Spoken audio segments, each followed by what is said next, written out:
passe aux catégories moins puissantes. Le Moto 3 et le Moto 2 est néanmoins très intéressante. C'est Margot GP.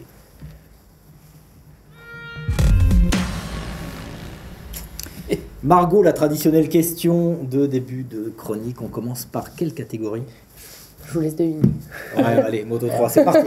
Alors, on va commencer par le Moto 3, Margot, et une victoire à domicile. Exactement, de Izan Guevara. C'est un peu sa revanche comparée à la semaine dernière, parce que, pour rappel, il avait loupé la victoire de peu, on va dire, puisqu'il était passé une fois de plus dans le vert. Donc la victoire avait été attribuée à son coéquipier Sergio Garcia. Donc là, c'est sa 3e victoire de la saison pour lui. C'est la 2e à domicile, parce qu'il avait aussi gagné à Jerez. Donc c'est son 4e d'ailleurs podium consécutif et ça peut être un peu problématique et menaçant pour le leader, son coéquipier Sergio Garcia, qui depuis 4 courses est devancé à chaque fois, si on ne prend pas l'exemple de la semaine dernière, est devancé par son coéquipier. Ça peut un peu tendre vers un duel pour faire référence à l'année dernière, comme en 2021 avec KTM en Moto 2 entre Rémi Garner et Raúl Fernandez. Donc à voir comment Gaz peut gérer ça. C'était d'ailleurs son 500e Grand Prix cette saison. Ce week-end au Grand Prix de Catalogne. Mais donc, Sergio Garcia a terminé 4e, et ce qui lui permet quand même de prendre un petit peu d'avance sur les deux autres pilotes qui sont derrière lui, donc Romain Mazia et Denis Foggia, donc respectivement à 47 points et 55 points derrière lui. Romain Mazia a lui connu un week-end assez compliqué puisqu'il partait de la 14e place, il avait chuté en qualification. Et Denis Foggia, 2e pole position pour l'Italien, sauf qu'il y a eu un problème avec sa chaîne, donc il a dû abandonner.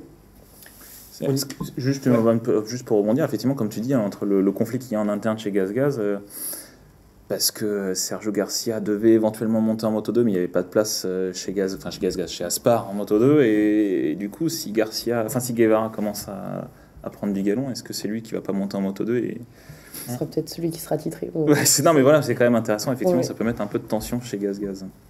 C'est exact. Un petit point au championnat?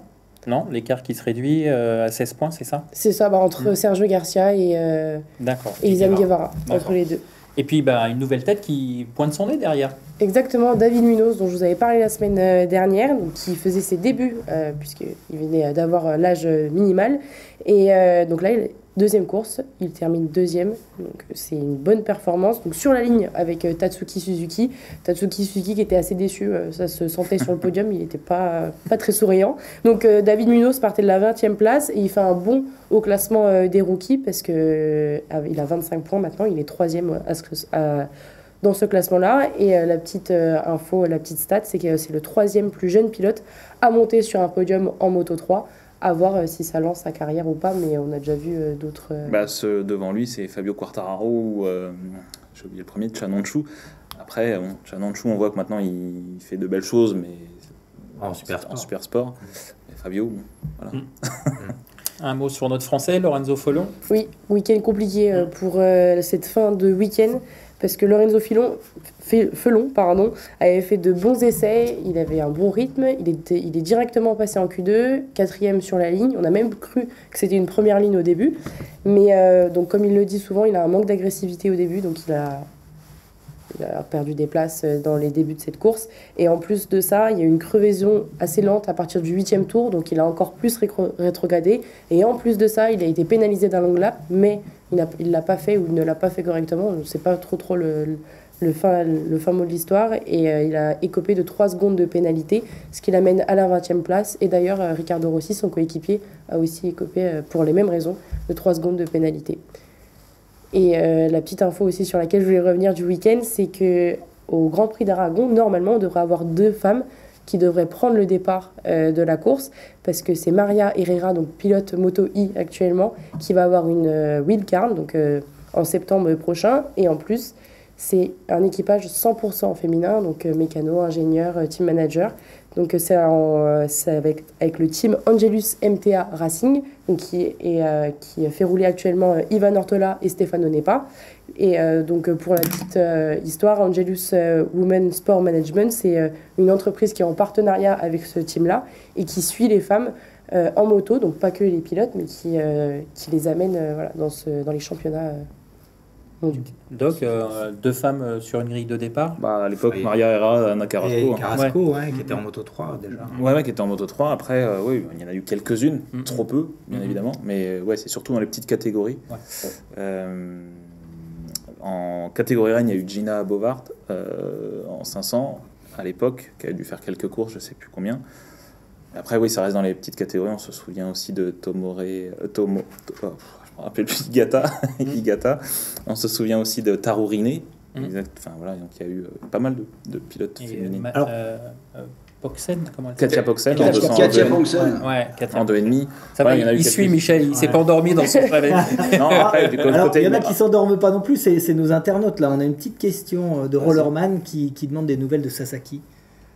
Est-ce qu'on en a?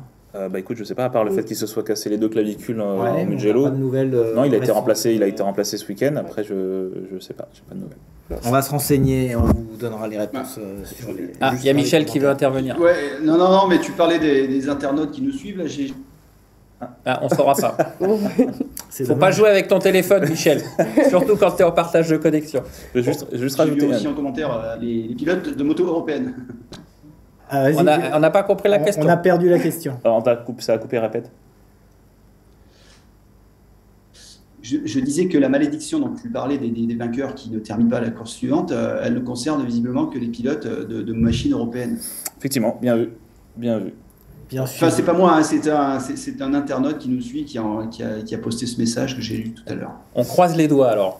Pour On Fabio. croise les doigts. Ouais. Mais après, juste pour en revenir aux pilotes féminines, il y a eu une wildcard d'une Française au Grand Prix de France il y a quelques années. C'était Ornella Ongaro. Oui. Je crois qu'elle s'était pas qualifiée, malheureusement. Mais Ornella Ongaro qui avait été vainqueur d'une course en Open 125 en championnat de France à Nogaro. Ouais. On passe au Moto 2 du spectacle aussi. Oui, une belle course aussi de beaux duels, notamment dans le dernier tour, avec Chase Noyetti et Aaron Canet. Donc Chase Noyetti, lui aussi, c'est une petite revanche, vu que la semaine dernière, il n'avait pas pu terminer son Grand Prix national en plus. Et il renoue avec la victoire, donc c'est sa 3e de la saison. Il n'avait pas gagné depuis le Grand Prix d'Argentine, donc ça faisait 5 courses. C'était un peu compliqué, vu que c'était le favori, mais bon. Normalement, il est de nouveau sur une nouvelle lancée. Après, en plus, son week-end n'était pas forcément... Il excellait pas forcément tout le week-end, parce que pendant les essais libres, il n'a pas réussi à se qualifier directement en Q2. Il est passé par la Q1, et au final, il signe la pole. Il prend pas non plus un départ... il prend pas un super départ, on va dire, mais il a remonté tous les pilotes qui étaient devant lui, et ils nous ont offert avec Aaron Canet un beau dernier tour. D'ailleurs, Aaron Canet qui termine encore 2e, une fois de plus sur le podium, ça fait 5 podiums, dont 4 fois en seconde place. ouais, non, c'est un peu le Zarco pour l'instant Oui. de Moto 2. Ouais, parce que là. Mais bon, s'il gagne, ça fera un 7e néo-vainqueur cette saison. Donc j'attends Ça cette stat. favorise les stats. C'est encore le scénario maudit. Bah ouais, mais bon.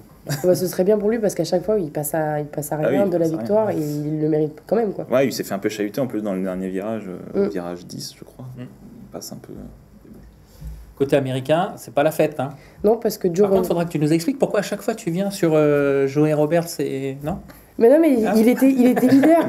Il était leader et il a malheureusement, il a chuté dans le 11e tour.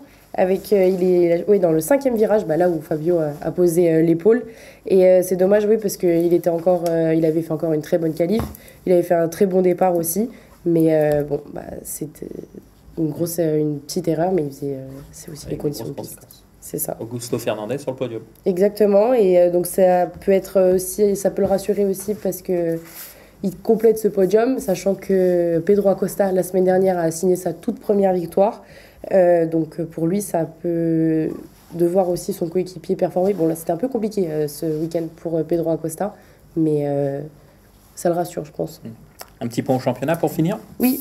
Je reprends juste mes notes pour ne pas te tromper au niveau des points, parce que donc Celestino Vietti refait son avance et Ayugura est toujours 2e, parce que lui, il a terminé 8e ce week-end.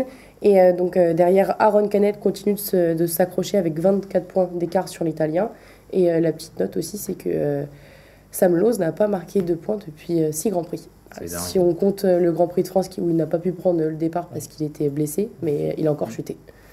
Merci Margot pour ce point complet Moto 2 et Moto 3.